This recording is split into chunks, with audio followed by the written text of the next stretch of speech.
everyone. Welcome back to the channel. Thanks for tuning in for another episode. I've gotten a lot of questions recently about how to approach summer fishing. If you live in the northern part of the world like I do, we're just starting to get into summer months. We are just getting past the post-spawn phase. Bass are just starting to set up in their summer haunts, and therefore we're really just starting the summer movement. But if you live down south, you've been enjoying much warmer weather than we have for months, and there are a lot of fish that are in full blown summer patterns.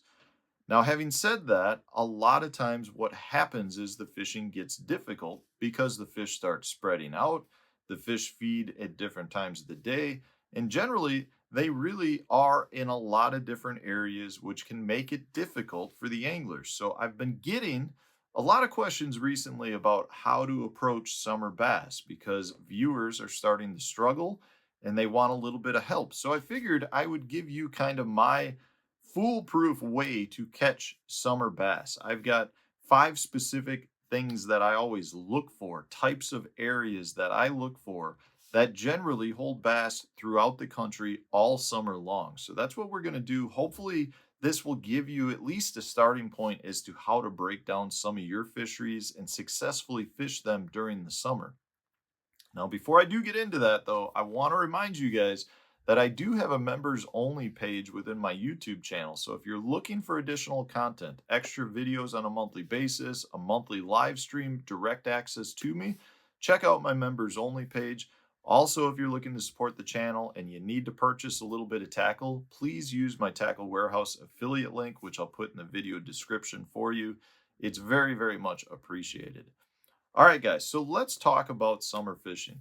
I want to point out 2 main things. I feel like there is a large population of fish that generally move deeper. They're looking for cooler water, and a lot of times the forage that they're feeding on also moves off the bank. So, regardless of where you're at, if you've got shad, a lot of times the shad are going to be off the bank more. If you live in the northern part of the world and the bass feed on bluegill and perch and panfish, a lot of times the perch and bluegill and everything move off the bank as well. So you got to recognize that a large portion of the bass population moves away from the bank. Now, having said that, you can still very much catch bank related fish. So I want to start with those bank related fish first.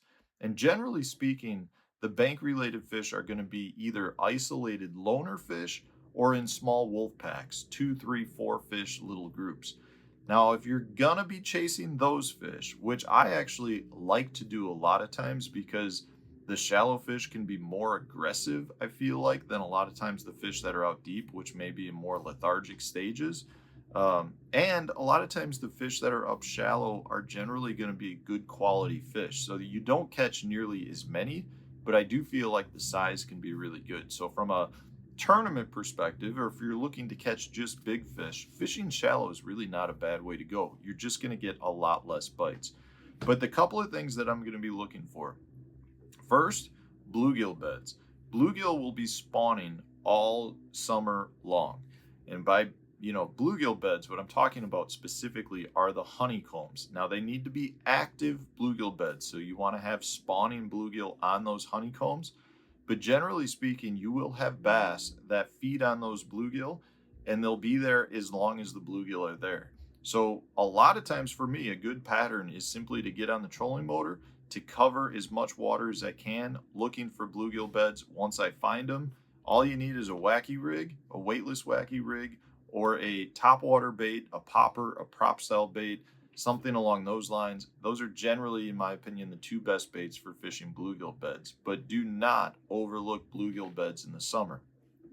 Another, shade pockets, isolated shade pockets. So specifically, it could be an overhanging bush, it could be a dock, it could be a sailboat that's moored out in the middle of nowhere, it could be a buoy. Something that produces a little spot of shade generally is a great place to look during the summer months. The bass, regardless of species, are going to be looking to get out of direct sunlight because that sunlight is warm. Our water temperatures are warmer now than they are any other time of the year.